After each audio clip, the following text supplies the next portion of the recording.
Greetings, true believers.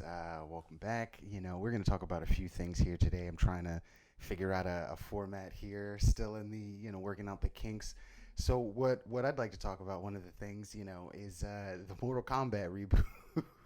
I can't even say that without laughing. Yes, they are remaking Mortal Kombat. They made two movies for those of you who grew up watching those two movies. The first one was pretty good. The second one, Annihilation, they murdered Johnny Cage in the first 3 minutes. So if that's any indicator of how good that the rest of that film ended up being, you know. But let me just go through this. Mortal Kombat producer says the reboot film has been pushed back. Last year, the Mortal Kombat reboot finished filming with an eye towards an early 2021 release. January 15th, 2021 was originally planned to be the release date. However, the coronavirus pandemic has apparently scuttled those plans. Mortal Kombat producer Todd Garner recently confirmed that the cast has been assembled for reshoots, but he also indicated that the film has been pushed back and won't get a new release date until the movie theaters open. Oh, that's not going to... All right. Well, I thought by the cast's social media you would have figured out we're shooting in a few more days. We'd always planned for it and thought we'd do it in March.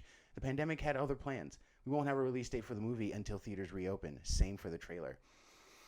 We're not going to see that for some time then. I can't say that I am entirely disappointed. Let's see. I'm not familiar actually with the majority of the actors. Makad Brooks, we know him as friggin', Jimmy Olsen from Supergirl. And so he's actually a really good actor. And, hats off to him. I've seen him in a couple of other movies, Adulterers, which is a goofy movie, but again, he holds his own.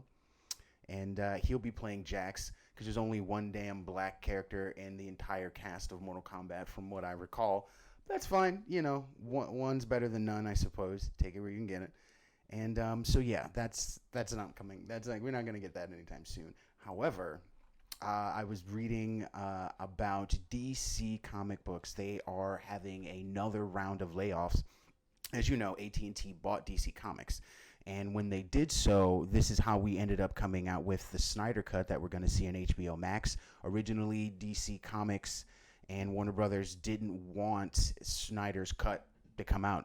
Basically, after the overdosing or suicide of his daughter, he left the project, and then, as we know, Joss Whedon came on, and the dumpster fire that we have come to know as the theatrical cut of Justice League came out. Well, AT&T bought DC. They've revamped. Well, they're trying to revamp and clean house, and one of the things that we saw was the removal of Dan Ditto. He was the vice president. He was VP. He was foreheading. Sorry, he was at the forefront. Excuse me.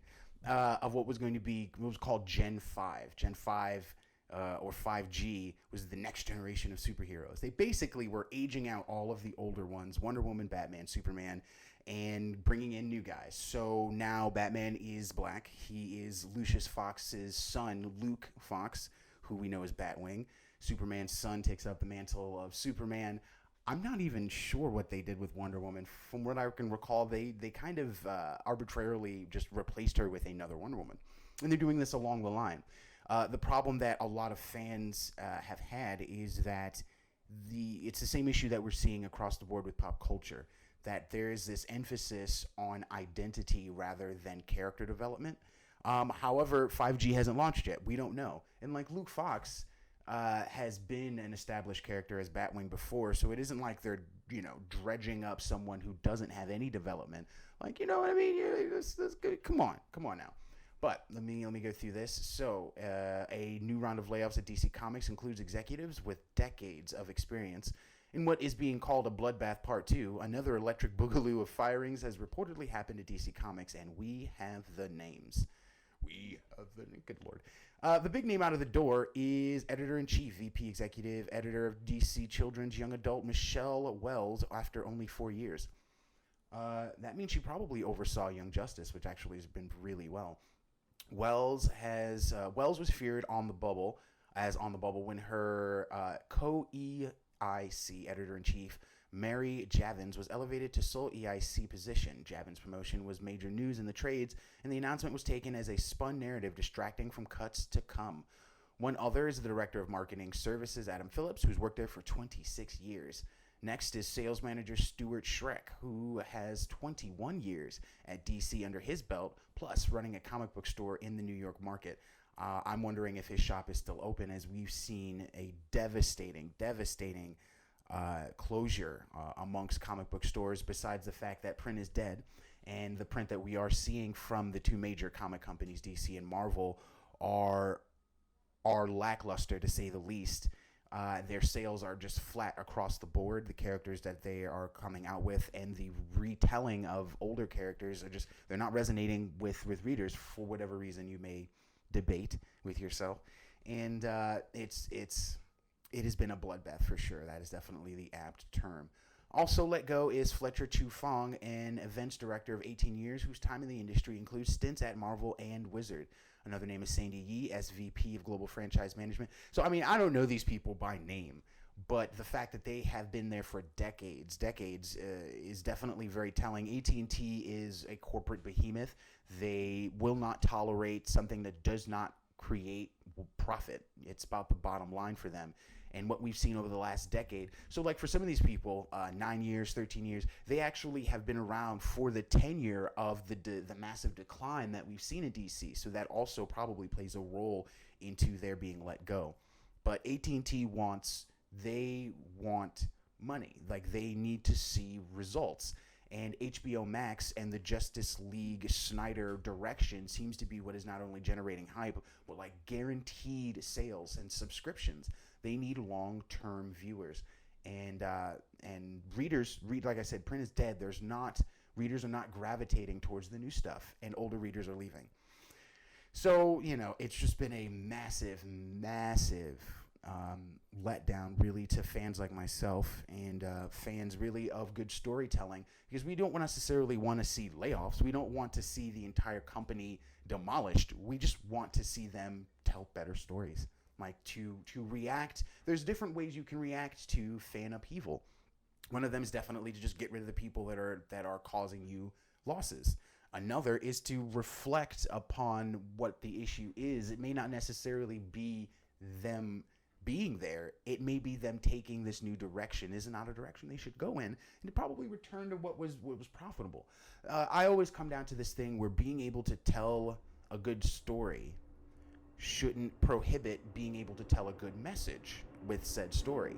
There has to be a congruency here, and that's a jet interrupting the recording.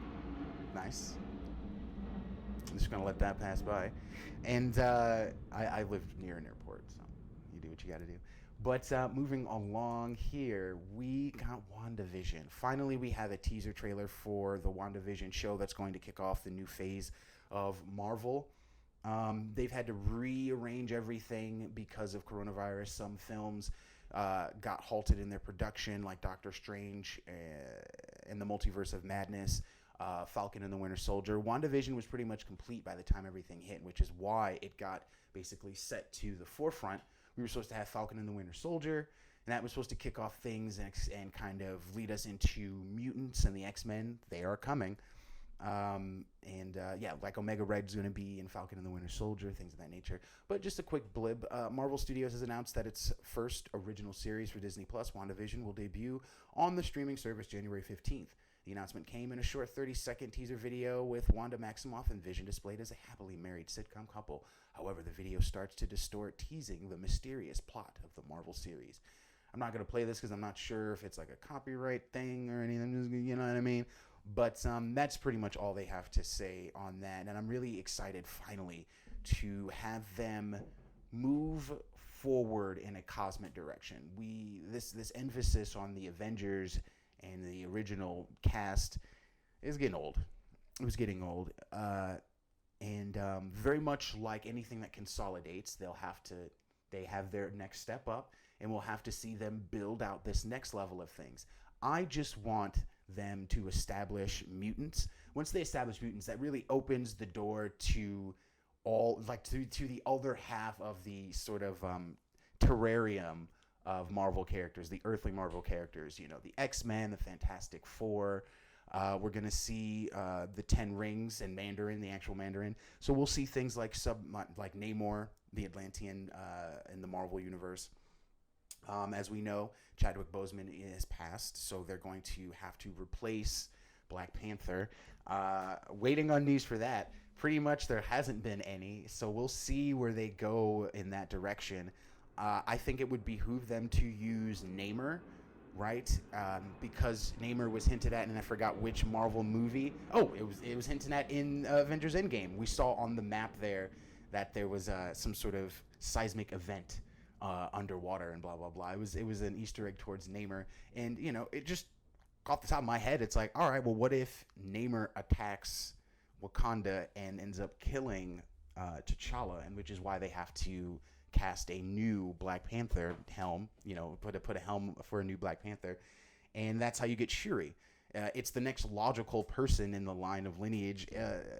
I hope they don't do anything like bring Killmonger back. That would just be fucking absurd. But I digress. Lastly, this sad, sad tale of domestic abuse. So Johnny Depp lost his court case in the UK. I mean, what do you say to that? She's caught on audio, basically psychologically torturing the man.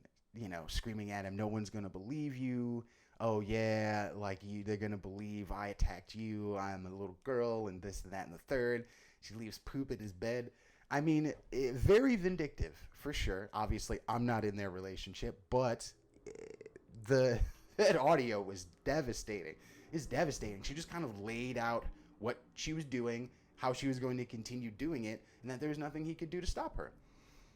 Interestingly enough, however, Johnny Depp and Warner Brothers confirmed that the actor has exited Fantastic Beasts 3 following the loss in court, where claims were heard by Amber Heard in regards to domestic abuse. Now, Depp lost a lawsuit against the UK's The Sun, the paper there, the tabloid there, that posted an article on how Depp is a wife beater, with the judge ruling that there was enough evidence to support Heard's claim and that the article was in the right to post the title. Now, that is very telling because it wasn't an examination of the contents, but merely the headline of the article, which is to say, does someone reading the article really want to go into what kind of wife be like? Did he like slap her in the face? Did he give her a black eye? No one cares about that. They see wife beater and then that's that. Unfortunately, go to the audio, and what seems to be the case is a lot of the time she attacks him. He has defended himself apparently, and she just laughs about it the whole time. She just mocks him about it. Johnny Depp actually alleges he was the victim of domestic abuse at the hands of Heard and is now suing Heard in the United States in a defamation lawsuit for $50 million. Essentially, Depp was fired from Fantastic Beasts 3 following the judge not ruling in his favor. Johnny Depp will depart the Fantastic Beasts franchise, Warner Brothers said. In a statement Friday, we thank Johnny for his work on the films to date. Fantastic Beasts 3 is currently in production with the role of Gellert Grindelwald being recast. The film will debut in theaters worldwide in the summer of 2022. I should have pulled up the other article, but Mads Mikkelsen, I think I'll be able to pull it up here real quick, real fast, but Mads Mikkelsen, I'm going to spell his name wrong, Mikkelsen Grindelwald. He is allegedly in the running to replace Johnny Depp. I love him as an actor. He has a lot of depth, a lot of range. He definitely is typecasted as a dark, eerie, malevolent sort of character, so it works.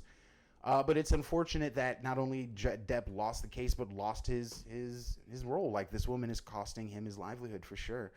And then, of course, he goes into posting on Instagram, thanking supporters, things of that nature. But it's a very unfortunate thing to see this kind of unfold and to have their personal business aired like this. Not only that, but although I'm basing my assessment for the most part mainly on that audio tape because it is pretty damning. She's like a James Bond villain in the amount of exposition she gives, really. Like I said, that it's one element of this entire thing, that and the poop. But given that she's going to be in Aquaman 2, so she gets to keep her role, her big role. He doesn't get to keep his. And this is all still unfolding. We have yet to see. I wish him the best. That's awful. I will probably have to do another video on this Mandalorian nonsense. I know you can see this in the corner. Pedro Pascal is losing his mind, and they attack Gina Carano again. The first time that she got under fire was for posting a photo during a Nazi rally in which one person would not do the Nazi salute, would not follow suit, because it was against their moral compass. And she just took like a tsunami of heat for that. But anyway, I digress. Like and subscribe. Thanks for your time, and be well to each other.